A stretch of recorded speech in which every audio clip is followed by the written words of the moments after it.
نحمده ونصلي على رسوله الكريم اما بعد فاعوذ بالله من الشيطان الرجيم بسم الله الرحمن الرحيم الحمد لله الذي انزل على عبده الكتاب ولم يجعل له عوجا قيما لينذر بأسا شديدا من لدنه ويبشر المؤمنين الذين يعملون الصالحات ان لهم اجرا حسنا صدق الله العظيم ان الله وملائكته يصلون على النبي یا ایھا الذین آمنوا صلوا علیہ وسلموا تسلیما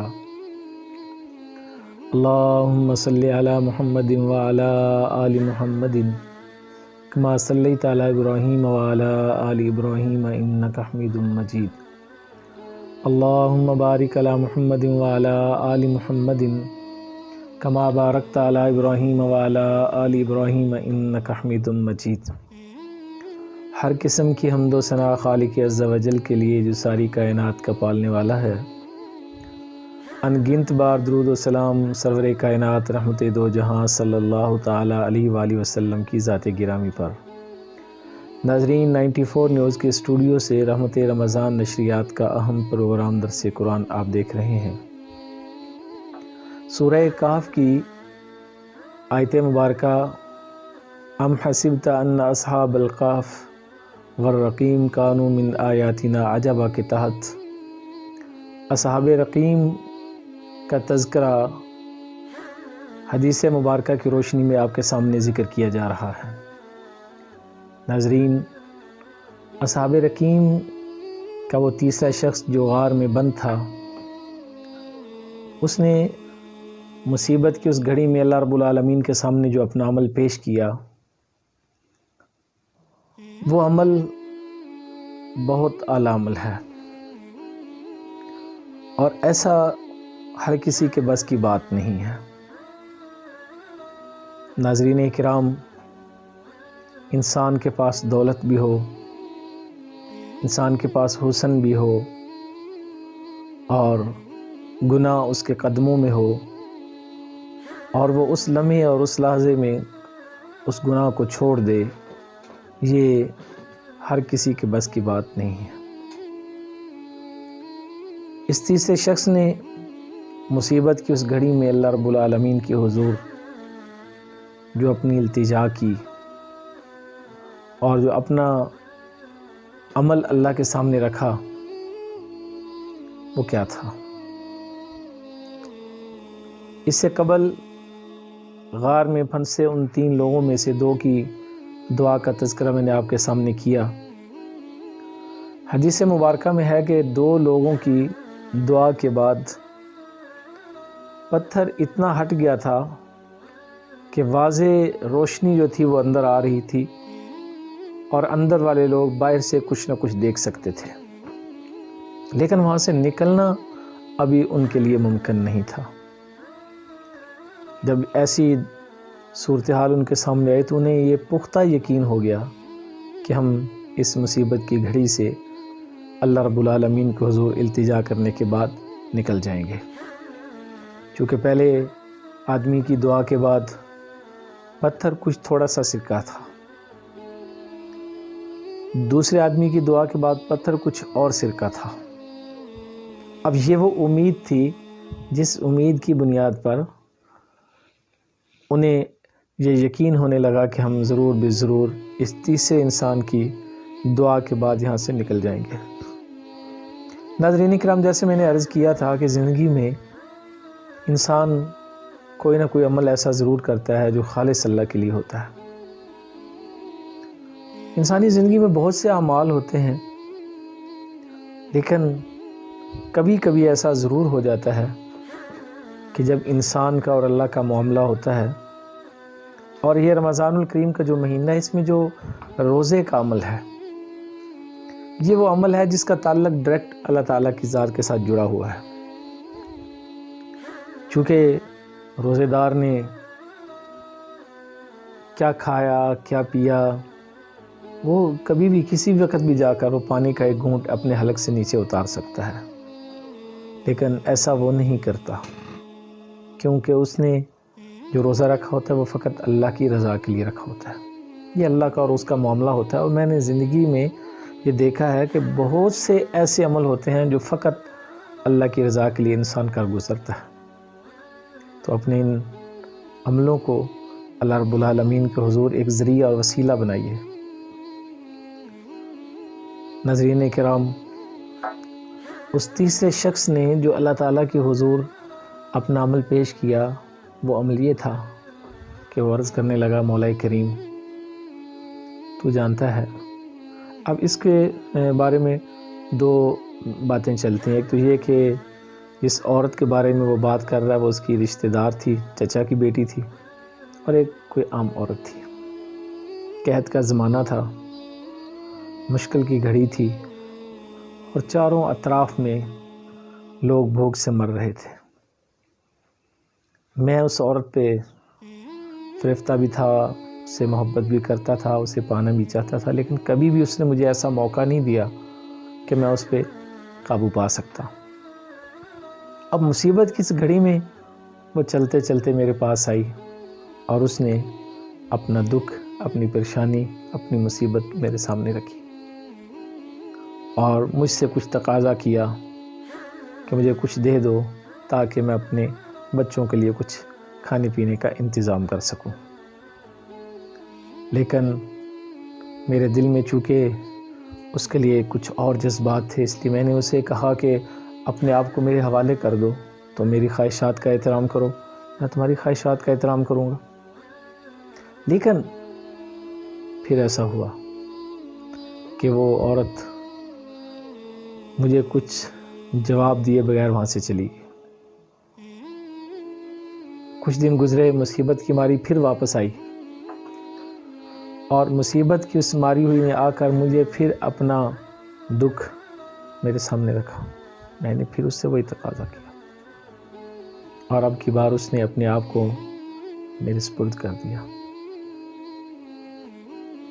اور جب گناہ کی عین حالت آئی،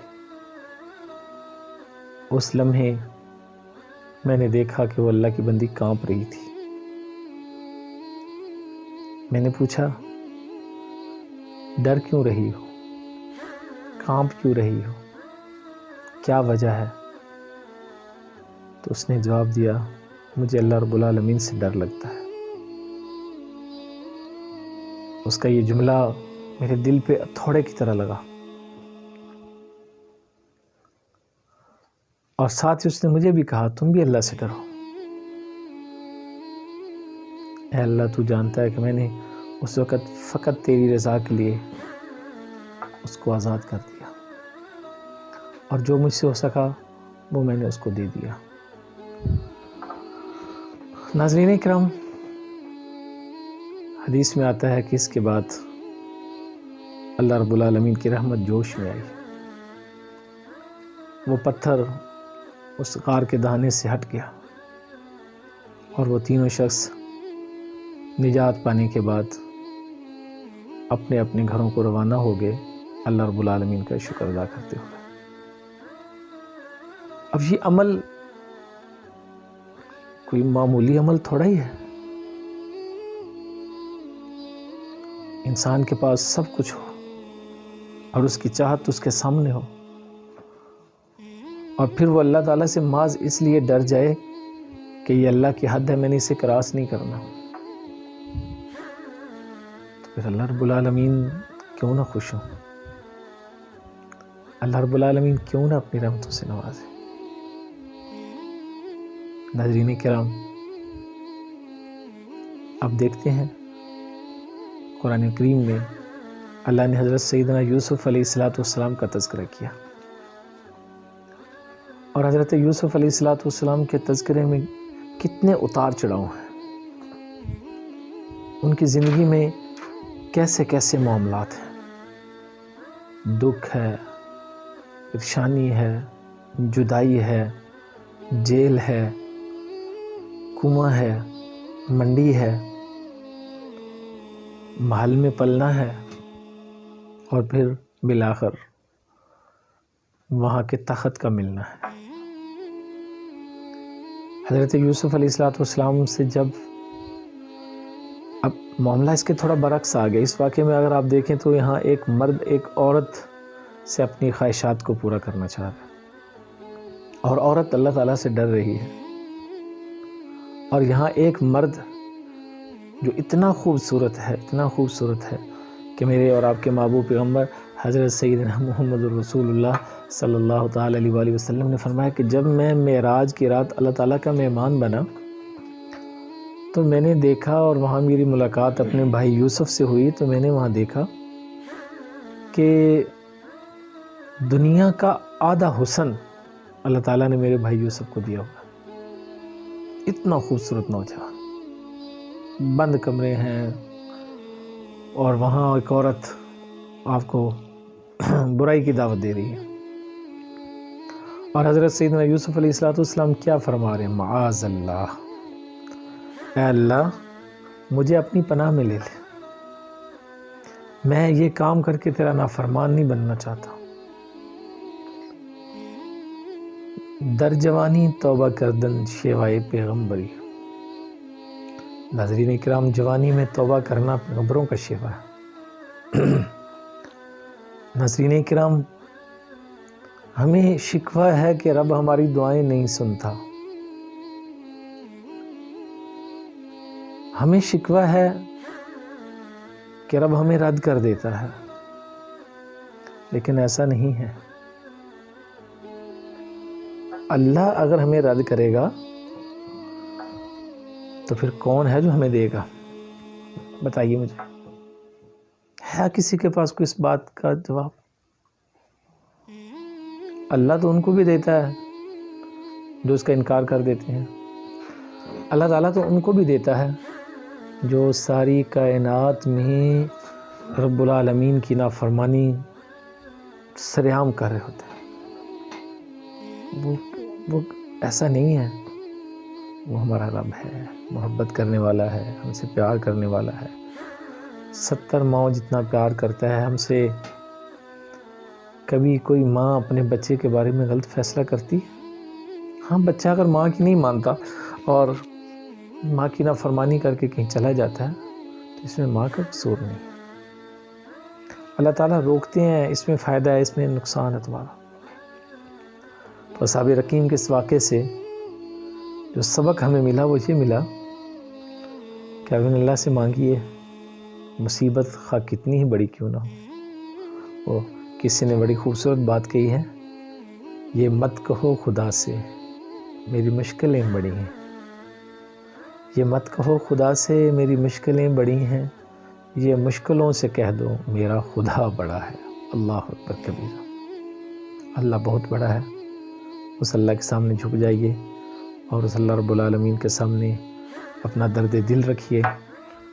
وہ کبھی مایوس نہیں لوٹاتا، اور اس کے در سے کبھی کوئی خالی ہاتھ واپس نہیں لوٹتا۔ اس لیے ناظرین کرام، اپنی مشکل کی گھڑیوں میں، اپنی پریشانی میں ہمیشہ اس کو آواز دیجئے جس نے آپ کی پریشانی کو دور کرنا ہے، اور وہ اللہ رب العالمین کی ذات ہے۔ 94 نیوز کے اسٹوڈیو سے مجھے اجازت دیجئے۔ اللہ نگہبان۔ السلام علیکم ورحمۃ اللہ وبرکاتہ۔